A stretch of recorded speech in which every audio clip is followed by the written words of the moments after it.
Welcome to our latest episode of Premier Properties Perth Podcast.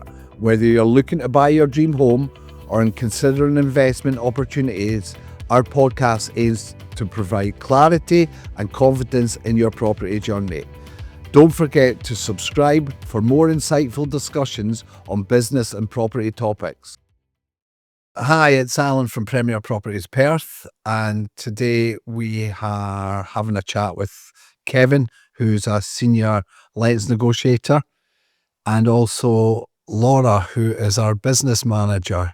Kevin's been with the company now for 2.5 years. 2.5 years. And how did it all start for you, Kevin? And what was attracted to come into the property industry? Well, to be honest, I'd actually applied for a job before, was not approved for it. I don't think I got an interview for the job. Was this with another company? It was actually for you, actually. Oh, was it? Yeah, it was. Yeah. Oh, there's a good start. Yeah. But I do believe, I used to be a golf professional, so it's quite a big change in career. So I understand why some people will look at it a bit like, ooh. And then, fortunately enough, there wasn't actually a job actually advertised, but Laura reached out to me through kind of a friend connection. Yes.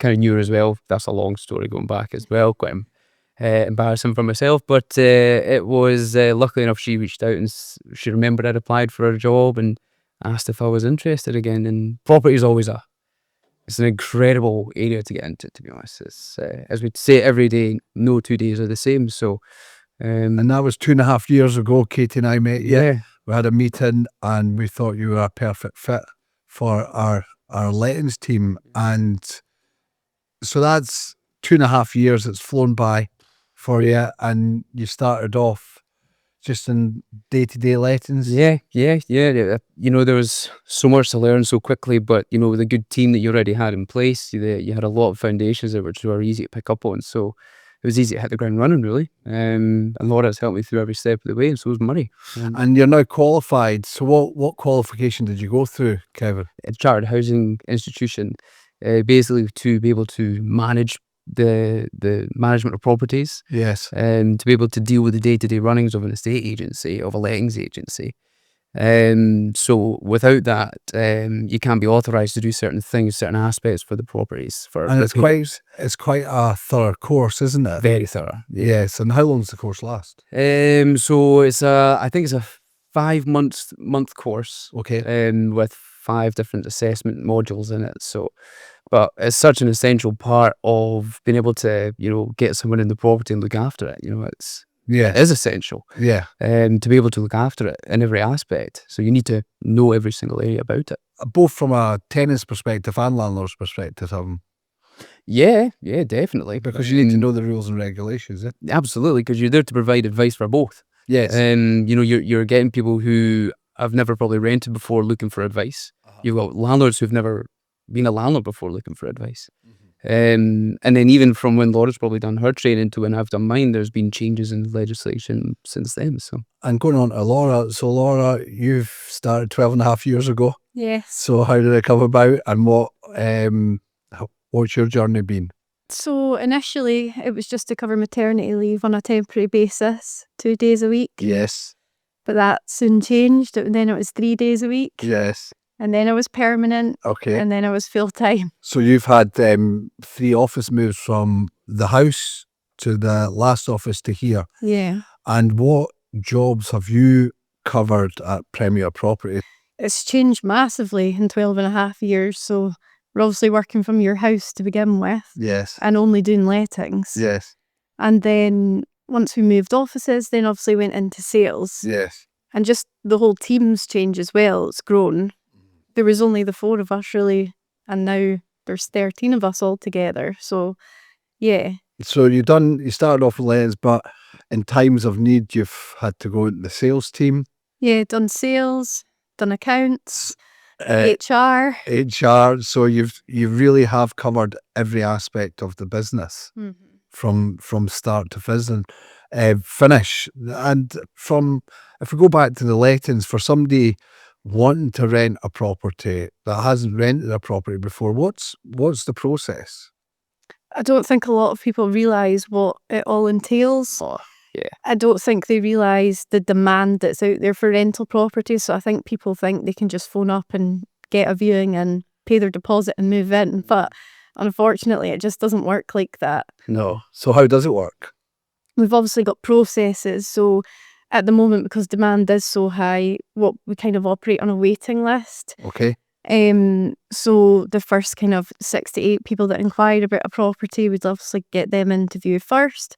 And after doing viewings, if there's more than one person that wants to apply, they can do. So we could have 3 or 4 applications in for one property. But if that happens, we'd obviously go to the landlord, go over the applications with them, and then ultimately they decide who they want to progress with. And if we didn't get anyone suitable that the landlord was happy with, we would go back to another set of viewings. Yeah, I mean, obviously, because there's applications in process, it doesn't mean that we have to accept them. They have to pass all of our checks that we have in place. So financial, references, all that kind of thing. So we put a property live.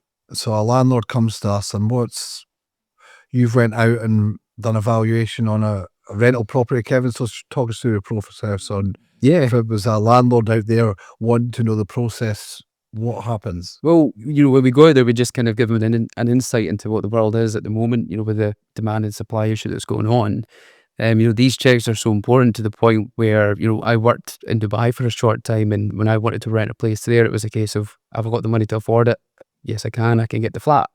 These are all in place to protect the landlord, to make sure that, financially, the tenant who's applying can afford it. Yes. The references come back. They haven't had any previous issues with properties beforehand. So to make them aware, of our processes, to give them the best possible candidate. And if it doesn't meet to what they're looking for, like you said, we'll continue to find them the right one. We then assure them, the ones we present them are not ones that we wouldn't be happy putting in our own properties. We're not going to give them ones that we have reservations about. Personally doing the viewings myself, I'll kind of hold them more of an interview, try and find out more about them as well as giving them information about the property. So, giving that information to them in the valuation gives them a little bit more peace of mind that, we're doing everything we can to make sure that their biggest assets looked after, really. So you go and take on a property, a landlord phones up, you bouncy them, you give them a rental figure. We then have got the regulations to adhere with, so they have to be landlord registered. So what rules do they have to follow before we even put it online for rent? Well, first of all, they obviously have to sign our business terms and everything to come on board with us. Yes. They do have to register as a landlord with the council, the district that they're in, and then they do have to have, before advertising, a valid EPC for the property. So an EPC is an energy performance Yes. certificate, which rates the property on its energy efficiency. Yeah, exactly. Okay.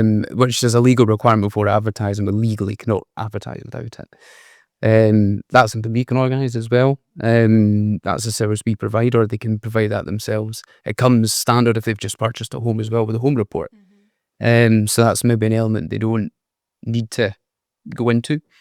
And then once it's advertised, there is certificates that need to be done. Laura's the pro in our area about that. What certificates that need to be done before? So a full electrical check needs to be done, something called an EICR. So that needs done, and then that will be valid for 5 years. So that's electrical installation condition report. So that's valid for 5 years. Yeah. And our qualified electrician will go out and do that. Yeah. And also an annual gas safety if they've got gas in the property. Okay. So they're all things that we can organise. It's not just any plumber that can do that. It's a gas safe plumber that has to go out and get that. And if there's problems, we get them sorted. Yeah. I mean, the one thing to say as well with the tradespeople that we use, it's kind of being a new person in the company, saying this to valuations as well. The tradespeople we've used, you guys have had since I think you've really started the company. So that kind of shows, first of all, your trust with them. They obviously want to keep working with us as a management company. And then obviously that we want to continue using their services because they provide a good service. So when they're doing these certificates, they're very good at getting them done when we need to speed the process along, which is good. So from a landlord perspective, we go out, meet the landlord, we do all the certificates, then it goes and where does the property get advertised? So we use all the major property portals, so Rightmove, Zoopla, On the Market. And then we've obviously got our own social media channels as well. that we can push properties out to as well. And it's been a hectic time in the letting industry for, I don't know, as long as I can remember now. So would I be right in saying that if we put a property on, we could have 50 to 100 inquiries? The demand is that. Yeah. Yeah. Obviously, depending on the type of property, but the majority of what we have, I would say so. Yeah. So the demand is huge out there and the supply is Very short. very short. Very, very short. So we're very particular who we choose to go into properties. We're not perfect, but I'd like to think that we do as much due diligence on choosing the right tenant and hand it over to, when the application comes in over the landlord. But we had an incident the last couple of weeks where we weren't sure about someone. I was a very good spot by you though, and isn't it? I was just overheard a conversation. Yeah, a simple conversation which you heard.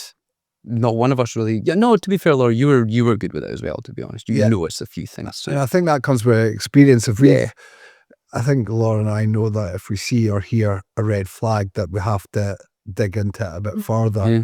So it just so happens that someone hadn't told the truth. To be fair, the person, probably thought they were in a position that everything would have been fine, and they wouldn't have thought that there'd be that thorough background check. To be honest, again, putting into place what you guys have done for so long that I've taken all into, and through the 2 years gut instinct, which was crazy, proved to be right. Obviously, we couldn't. Well, the application probably was still okay, on paper, yeah, but the elements that we were deceived on were quite big issues, which gives us concerns, and the landlord obviously shared those concerns as well. So we shared the concerns with the landlord. Yeah. And I spoke to him in the last week, and he was so impressed about the due diligence that we did in finding and going through the application process, because ultimately we don't want to get it wrong. Yeah. And the more thorough we are at the initial stage, and we've always said it is the most important aspect of renting a property is choosing the right person to go in. Yeah. So anyway, we came across that situation, and application has now been declined, hasn't it? Has been, yeah. So he'd actually rather, based on the grounds of what we've come across, he's actually rather reduce the rent to help encourage probably a more safer option as a tenant, which is sometimes a better option. Get a better tenant that you're trusting to go into a property than having someone in you're not too sure of. So yeah. And we've got a very good relationship with our tenants, don't we? Yeah, really good, I'd say. Yeah. So tenant comes in, they pass the checks, they go into the property. What's the next process? Do they get a property inventory, which is? Yeah, so if they're successful and they move in, we carry out property inventories, and that's really to protect their deposit as well as for the landlord. So it's really pictures of everything that's in the property, even if it's empty. So walls, windows, doors, flooring. Current condition. Yeah. So then what happens once the tenant moves in, they get a copy of this, and then they've got 7 days to hand it back to us and make any notes on it that they've noticed while they've been in the first 7 days. So that just means when we get to the end of the tenancy, we say they've noticed a hole in a door or something like that and they've moved in. At the end of the tenancy, we can't say to them, we're going to deduct X from your deposit because you've caused this hole in the door, because that's our proof. And even for the landlord, it goes the other way. If the property is perfect and at the end there's things that have been damaged, it's like our Bible that we use to go back to. And that's how we can prove to our deposit protection agency that it was them that caused the damage, because we need proof. So that's a big thing, that before you could just deduct money from someone's deposit and maybe they might contest it, but they didn't really have much weight in what they got back.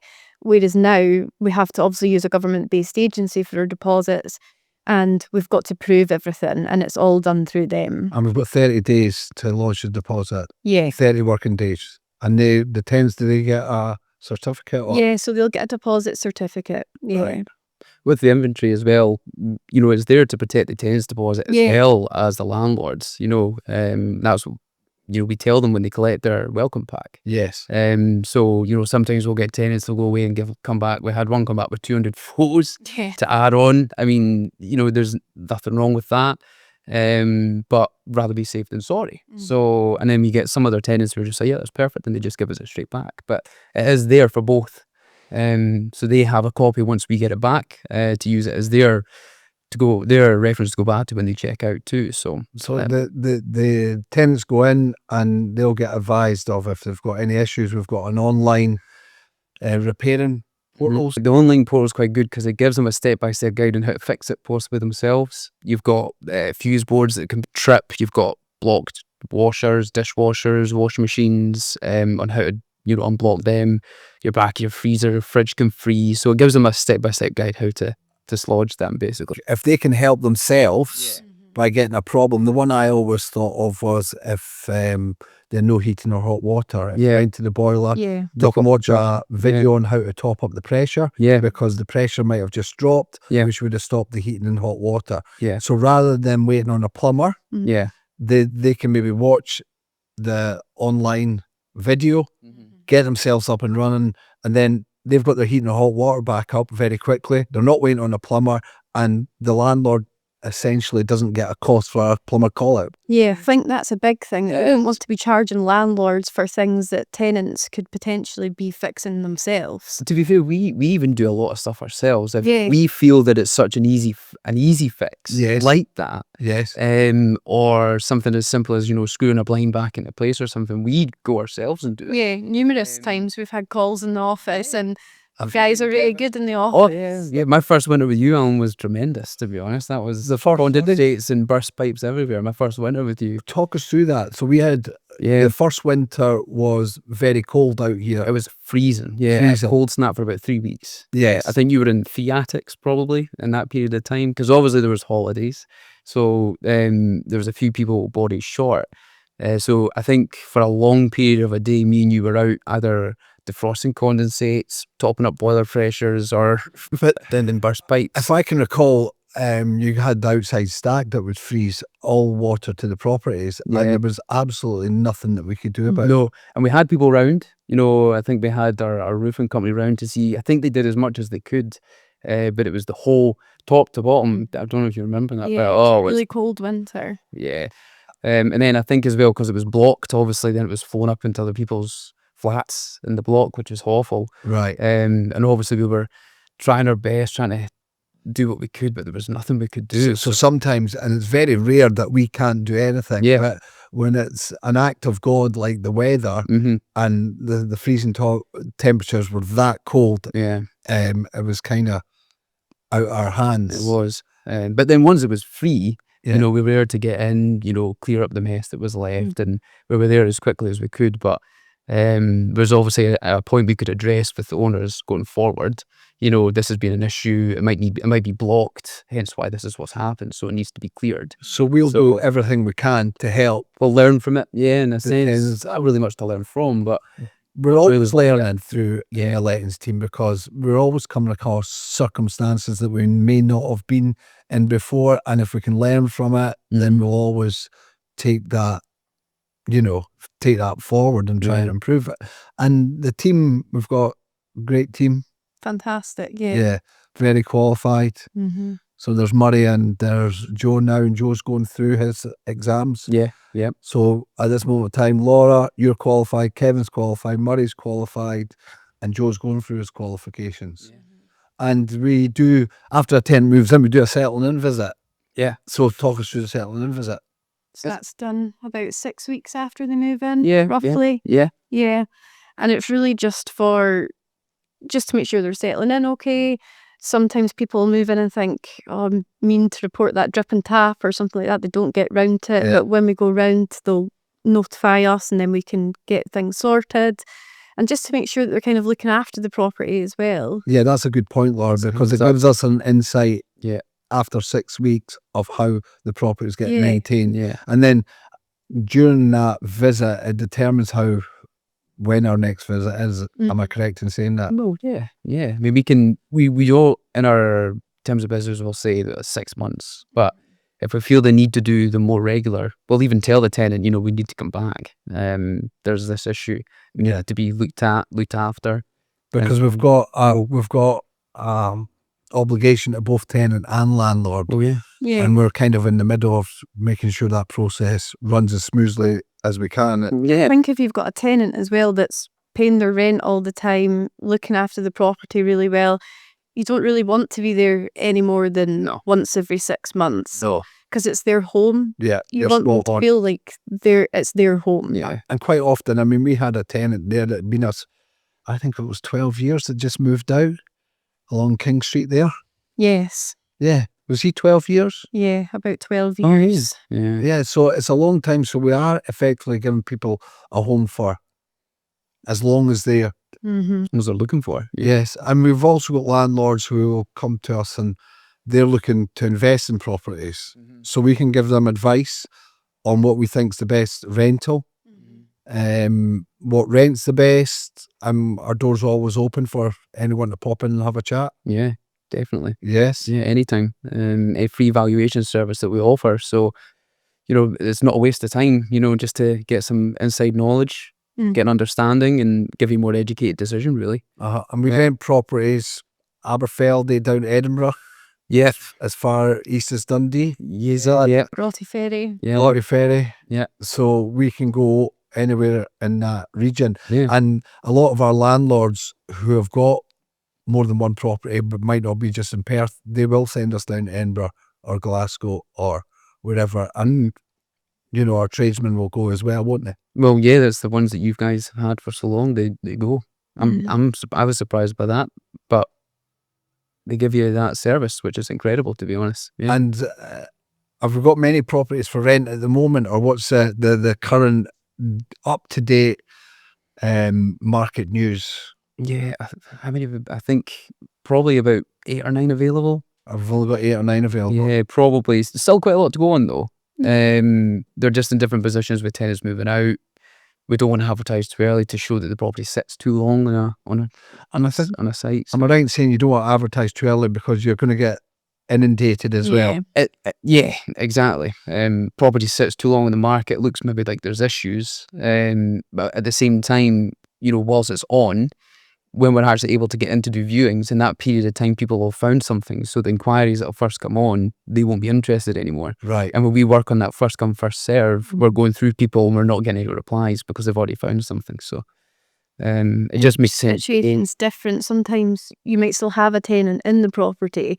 Yeah. Some tenants are fine. They don't mind us doing viewings and things. But, when you're moving out of a house, the last thing you probably want is loads of people coming around to view. But we try and do a block viewing. Yeah. So we try and do maybe 5 or 6 all one after each other so that the tenant is not disturbed as much. Yes. Yeah. I was always wondering what it was like before this kind of massive shortage of supply. Was there an opposite way? Did you have to go out and find people, or what was it like?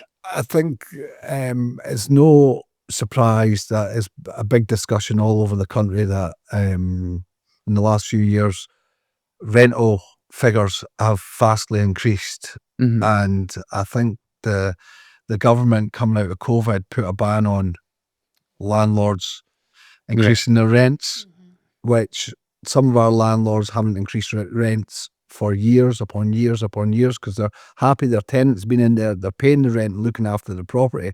But as soon as the government then told us that we weren't allowed to do that, I think that's when a property would become empty, the rents would then get pushed right up, and the market has had a massive increase in the last few years in the rental figure. I've listened to other podcasts and I've been on other podcasts, and it's the general theme now that some of the landlords were happy just to go along, but like I said, when they got told that they couldn't do something, when I think that was unfair, But we've done extremely well for our landlords. Our landlords have increased significantly over the 16 years. Yeah. Yeah. And what advice could you give to any tenants or landlords out there looking to use Premier Properties? Why would you tell them to come in and use us? Coming as a new person, I would say, what I've found is the service level is to my standards, which I hold quite highly. So I fitted in quite well when I was working with Laura and Murray when I don't think they weren't coming across as expecting. It was just what they had set the bar to, but I was able to adjust to it, which I didn't find an issue. It was a really good standard. So the service I just thought that we were holding, the service to the landlord, what we're able to provide them was very good. A management company, I feel, going for a rental property is quite an essential part, to be honest. When we go to the landlords and we kind of tell them what we can offer, it's no surprise to me that they are very impressed with that, and what services we can provide them in terms of tradespeople. It gives them a lot of peace of mind, I would say. Like I touched on, they'll get well looked after if they come on board. Yeah, exactly. The tenant and the landlord. Yeah. The end of the day, we show a trust to the tenant is showing that they're going to have that relationship with us as a management company. I think a lot of people as well just think it's all about properties, but really it's not. It's to do with the people. So I think we're a good team. Mhm. We can get along with all types of people, from landlords to tenants to tradesmen. And I think that's a big part of it. It's Yes. even just general customer service, Yeah. really. Yeah, absolutely. We've always based the company on customer service, and I've used the terminology time and time again. We use the continuous improvement cycle. So if there's something that we can improve on, we will improve on it, and we've done it right throughout the years, Laura, compared to from when we started compared to where we are now. Just improved our service time and time again, haven't we? Mhm. So is there anything, advice or anything you want to bring up on the lettings front that people need to know about? I think it's a big step to become a landlord. I think for some people, if it's their first time, but finding someone to give you the advice is a big step forward to help and settle a lot of that doubt that you might have. So you can never ask too many questions. Even to the landlords who maybe have to think about it a lot longer, they end up coming back to us with more questions. It doesn't matter even if they come on board with us. We're obviously there to help because we understand how much of a big step it is. Yeah, and we do have investors that will invest and come to us for advice and stuff like that. So anyone out there that's thinking about buying a property to rent out, then come in and have a chat with us. Yeah. We can point you in the right direction for a mortgage advisor who will secure or look into getting the best mortgage deal for you on a buy-to-let basis. So we can offer all services that relate to renting out a property. Yeah, we often get contact from sales saying, we've got someone interested in this flat. What would be the potential rental market value you can give? And then obviously because we have the keys, we can actually go around and have a look at it to kind of give them that kind of speedy process. So yeah, it's the company covers all aspects, to be honest, from start to finish. So that's a bit of an insight into the lettings, into Kevin and Laura, and how long they've been with us, and many more years to come. And then we've had an insight into the market as of today, and next time we sit down, it might be the two of you that sit down, or we can bring Joe or Murray in. And Joe would love to come and take part. Joe would love it. But he'll be gutted he's missed out on this, to be honest. So, right, okay, well, that's a wrap for today, but on to the next one. Yeah. Perfect. Thanks for having us in. Okay.